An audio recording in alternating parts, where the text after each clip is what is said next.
Number 14 is we can always come down in price later. So here's the assumption on this objection. And it's probably pretty relevant to when I'm recording this. Right now it's December 2020, December 28th. So right now I'm in Southern California and the market's hot. I mean, you can sneeze and a house sells. It's like an Apple iPhone that's for sale. People are lining up at the corner when something comes up. We only have a 2-month supply of homes. So what happens is that sellers want to list their property above market value because they think that they're going to net more money on it. Now, this is a common objection or a common statement. It's not necessarily an objection. They're just saying, hey, I want to list at this price because we can always come down later, right? Which is that's not false. You can always reduce the price. You can always go up in price. But here's what you need to do. So here's what I would do. Number one is you need to repeat the question, repeat the statement in the form of a question. So I'm going to say, wait a second. So you feel that by listing at this price, you can list at that price because we can always come down on this price later. Am I right? Well, yeah, Brad. I mean, I'm right. I think that if we try this and it doesn't work, then we can just always come down. But if we start low, we can never go up. Okay, well, that makes sense. Now, here's where I'm going to go into making them right.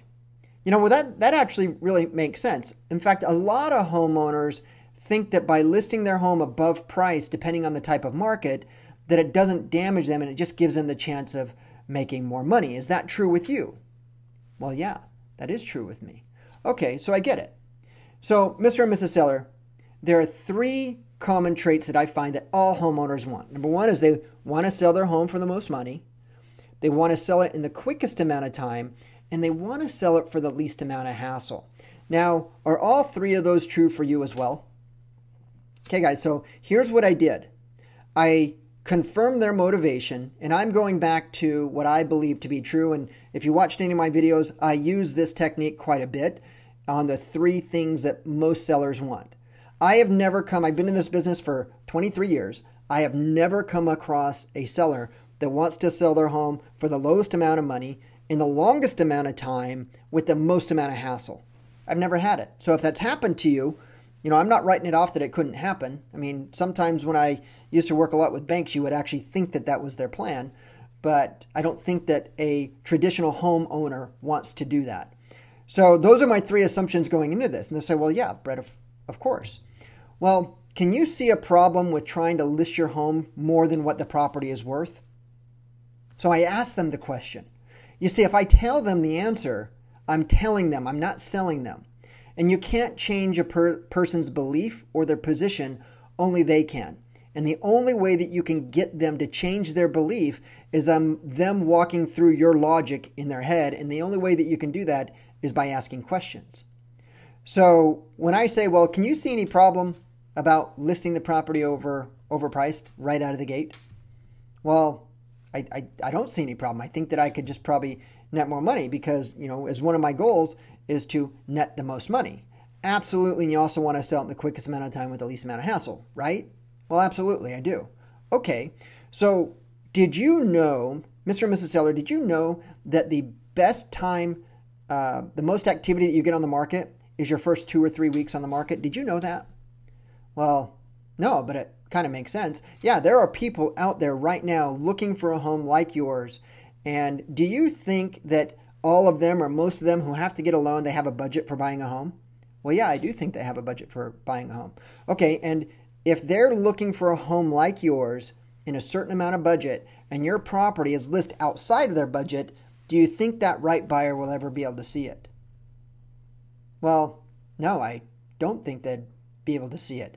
But I also want to net the most money. I mean, homes are selling really, really fast, and I want to make sure I net the most money.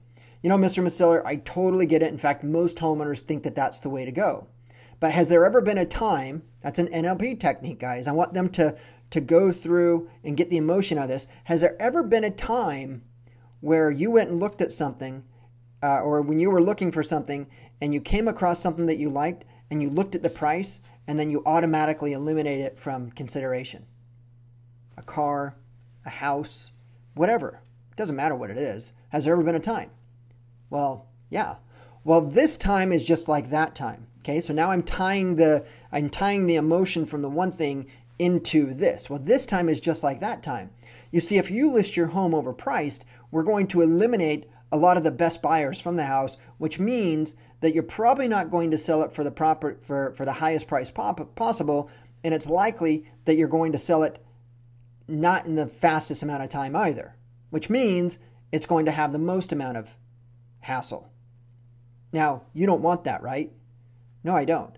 Okay, so do you feel that it might be best in your interest to actually list the price at fair market value? We can always try to negotiate up depending on what the activity is, but do you think it might be a better strategy to list it at a price that will cause it to sell, that will cause it to do activities so that you can get the most money in the least amount of time with the least amount of hassle? Does that make sense to you? Well, yeah, Brett, seeing how you put it that way, then yeah, I think that we should go with your route. Okay. Now, guys, here's the thing.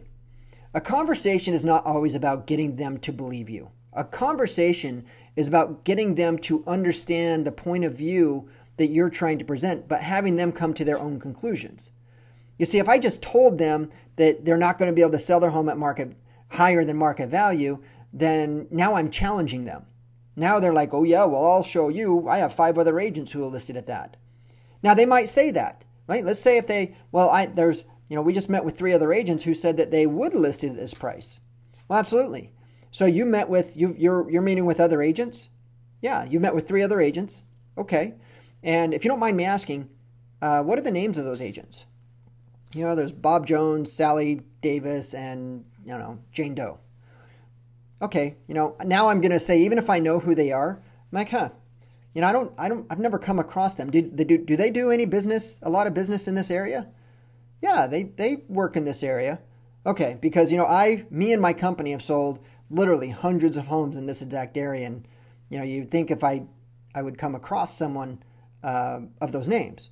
But in any case, my guess is if you're like most homeowners, you're looking for the right agent with the right experience that can actually get your home sold, right? Has there ever been a time where somebody wants you to do something only to tie you into a decision making it later? Well, what do you mean? Well, what would happen if you listed your property at a higher price, didn't have it cause a sell, they didn't give you the service that you wanted, and in fact, they're giving you a disservice by listing it overpriced? What would happen if 3, 4, 5 weeks down the road, you can't fire them, you're under contract, so now you have to reduce the price? So what a lot of agents, inexperienced agents do, and I don't know if that's true with them, what a lot of them will do is actually list at a price where they think that you will actually list with them, knowing that they have you locked into a long-term contract and that you'll eventually lower your price. Now, do you want to work with someone like that? Well, no. Okay, in looking at the information I shared with you, do you feel that I'm off base in regards to my recommendation? Well, no, I think these are always right on. Okay, so do you feel that I'm the right agent to sell your home? Yes, I do. Okay, is there any reason why we couldn't get your property on the market this week? Okay, so notice how I'm just doing a bunch of questions all the way down the road. Okay, so that's how I would rebuttal objection number 14. We can always come down in price later. So you're going to want to practice that. Thanks for watching. So again, if you'd like to be notified of future upcoming trainings, objection handling training, other types of real estate related training, click the subscribe button and click the bell to be notified when they come out. Other than that, thank you for watching, and I'll catch you in the next video. Bye.